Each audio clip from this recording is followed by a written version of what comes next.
Welcome to another episode, everyone. The Uso car there in prison crashed out and bust the head open of one of their own, an individual who I always refer to as Big Uso. He was a humongous individual, standing at least 6'6", weighing at least 350 pounds, there in Lancaster State Prison, circa 1995-1996. Big Uso hit the yard.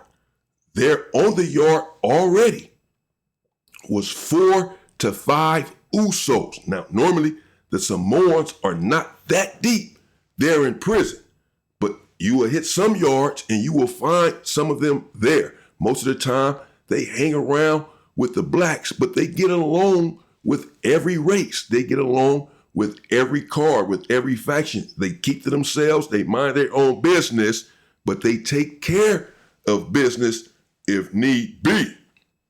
As Big Uso found out, because Big Uso hit the yard and went into the cell with someone I'll refer to as Little Us. Now, the other Samoans that were on the yard were not as big as Big Uso, yet they were some humongous individuals as well. All of them were big, yet Big Uso was the biggest one. Hell, they were all bigger than me, all of them. Big Uso made me look like a little baby. I didn't even like to stand next to this dude because he made me feel so small. And I'm used to feeling rather big, so I didn't appreciate it. Nevertheless, Big Uso seemed to come in peace. He went into the cell with Lil Us. Now, Lil Us, I really had love for. He and I used to congregate and talk all of the time. We were about the same age. He was a young individual, 19, 20 years old. Hell, I was 22 years old at the time. So he and I got along very well, but I got along with all of the Usos.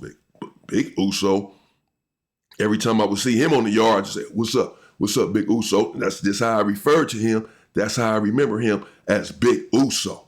And he would always return the greeting and was always cordial. So I thought, as did everyone else on the yard, that Big Uso was a stand-up individual, was on the up and up. This is the persona that he put out there. Nevertheless, come to find out, behind closed doors, and you never know what's going on behind closed doors, well, Big Uso was carrying a few secrets. He was a bully of sorts. Well, Lil Uso began to come to the yard, and the Usos were discovering that something was not right with Lil Us. They're asking him, "What's up? You're not the same. You're not communicating the same as you used to. You're not acting the same. What's going on?" And finally, he opened up. Now, this is about a month and a half to 2 months after Big Uso had been on the yard. He had been in the cell with Lil Us for nearly 2 months by the time this came up. And what Lil Us said was that Big Uso was in there somewhat trying to punk him, that he had been eating his food, taking his food, making him clean the cell. Now, Lil Us is not a coward, but he's young and he doesn't know this is the big homie, and he's telling him this is how the structure is supposed to go. "I'm the OG homie. I get the bottom bunk. You clean the cell every day. You cook the food. You buy the food," etc. Basically putting everything on Little Us, saying that the reason was because he was the OG homie. He was Big Uso. Now, this was shocking to the Usos when they received this information. Hell, it was shocking to everyone because, again, the Usos are known for being peaceful people.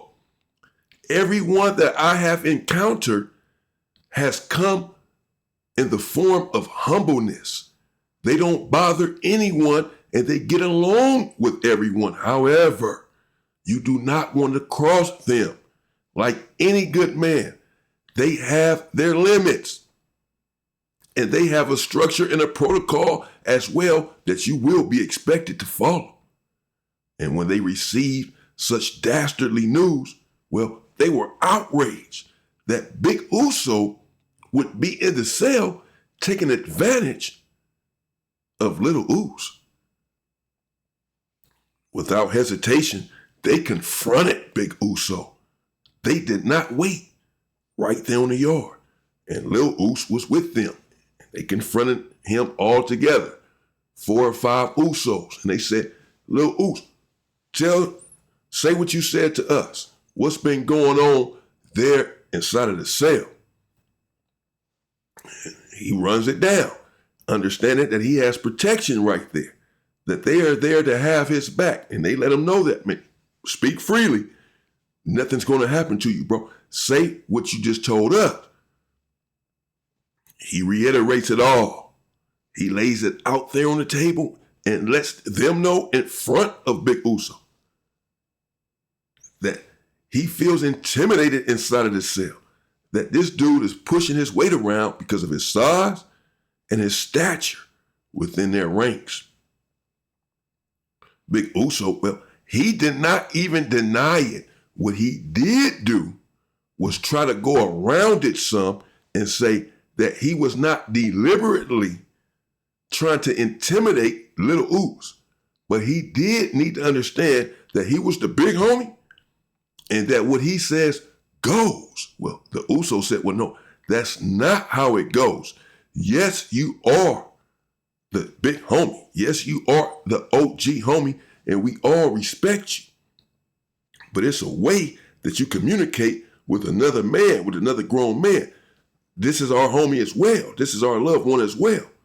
And you in there pushing your weight around. He's saying that you're going inside of his food, this, that, and other, without asking. And it's the way that you're doing it.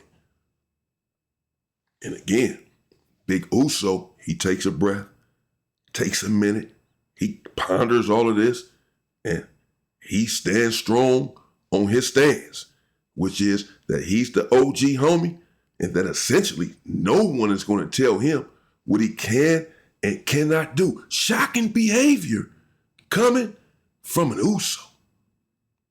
And evidenced by the fact that all of the Usos were outraged at his disposition, at his demeanor, at his disdain for the structure, organization, and politics that they have all established there on the yard. Well, what to do? Something had to be done about Big Uso, who clearly showed a lack of respect for the rules and the protocol. The decision was made immediately. In fact, when they walked off from Big Uso, they told little Us right then and there on the yard, fear not, don't worry anymore. There's about to be a bloody removal. We're going to take care of the situation. He's out of line and out of pocket, and in fact, apparently he is even trying to intimidate all of us. For when confronted peacefully with the situation and a chance to express his side of the story, he doubled down and essentially again said no one can tell him what to do. He was indeed the big homie there on the yard, and he was the oldest one and the biggest one. And he had a lot of respect there on the yard. Immediately, he had not been on the yard that long, a couple of months. But real recognizes real, or so everyone thought. But when this news is coming out, it's embarrassing for the Usos that among their ranks, they have a bully. Not only that, a bully who wants to bully one of his own. They had to send a message, a clear message, and swiftly they alerted the blacks to the situation, just to let it be known, we are about to take care of business and remove Big Uso from the yard, never to return. I wasn't sure if they were going to stab this individual up or just beat him down. It was going to take all of them to beat him down. I said to myself, they had better have a weapon, because this dude is not normal. He's a freak of nature. And they're all freaks of nature. They're all big human beings, every one of them. Nevertheless, he was the biggest, mean looking, with tattoos everywhere. Their work was going to be cut out for them, and the blacks let them know that. How do y'all plan on attacking this individual? And they said, we got it. They were confident. Fine. They waited. Unlike other situations and other cards, other factions, stories that I've brought you, where someone had to be removed for flouting the rules and or the protocols. But the Usos, they waited 4 to 5 days, nearly a week. I didn't know what was going on. I thought perhaps they had changed their mind, came to their senses and said, well, let's rethink this. This is a humongous individual. But that wasn't the case. They were taking their time and apparently letting Big Uso feel very comfortable with them, not alerting him to the hazards that lay ahead. They had already told Lil Us, carry on in the cell as if nothing is going on, as if everything is okay. However you've been acting before, continue that. Do not change a thing. We do not want him to become suspicious. But nevertheless, don't fret. We just want him to get comfortable, and then we can attack him. They want to lure him to sleep to give them a better advantage, even though it was 3 or 4 of them. Again, it's going to take all of their might to remove this individual should he decide to fight back. God forbid, he has a weapon of his own. Well, there could be hell to pay for all 3 of the Usos, but they were not going to take that chance. Because 4 or 5 days later, right there on the yard, they were walking around the track. Normal program with Big Uso. They had been doing this every day since the confrontation. So no one is really thinking anything of it. But they had alerted a couple of blacks already that today would be the day that they put down this massive demonstration. And without hesitation, as they're walking around the track, well, they attacked Big Uso. All of the Usos got on him, and they were whooping on him. Now, Big Uso was fighting back. He's swinging back. He throwing Hail Marys and haymakers. Patrick Mahomes. He getting in there, and I'm saying to myself, if one of these things connect with any one of these dudes, even though they're big, they're going down. But he wasn't really connecting, and they were connecting on him. They were hitting him. I couldn't tell if they had knives at first because they was just swinging and hitting him with their fists, like, fists balled up. But then I saw one of them indeed did have a knife, and I saw Big Uso begin to bleed. Not only that, one of them ran over there, and this has happened many times before, and picked up the steel sprinkler that's right there on the yards that waters the grass when everyone is locked inside of their cells. These are big, heavy metal sprinklers. And I've seen a few individuals pick these up and go upside someone's head. And Big Uso, though he had been hit, was still standing and swinging. So one of the Usos ran over there, picked up the sprinkler, ran back over there, swung it, and hit Big Uso right upside the head. Bam! And his shit started leaking immediately. And he hit the ground like a sack of potatoes. Hell, he wasn't even moving for a minute. He was moaning, but not moving. I was worried, thinking, hell, his brains may be hanging out over there on the ground, because dude clocked him. And he didn't have it. It was over. It was a wrap. He was down and leaking. The nurses, the police, they run over there to get control of the situation. Finally, get out, get out. Everybody in the yard, get out. Everybody looking like, damn, Uso's done over there. He's not moving. He may never move again.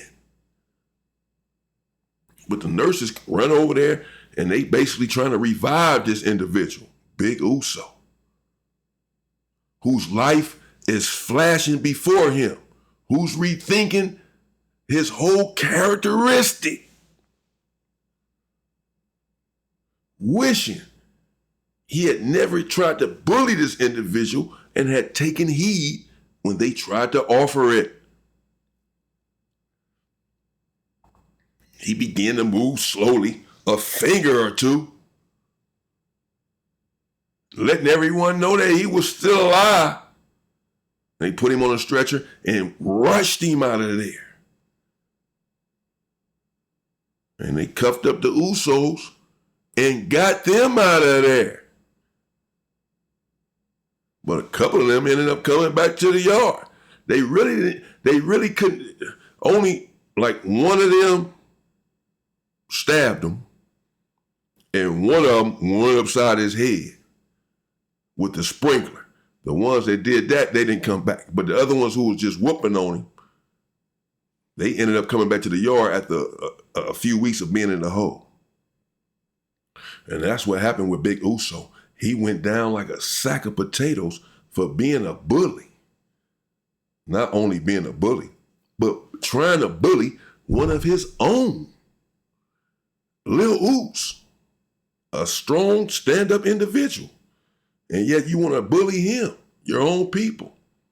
And when confronted with the situation, given an opportunity to de-escalate, change your ways, you double down. The Usos, they were and are, as far as I'm concerned, a very peaceful people. They don't bother anyone. They wasn't bothering him.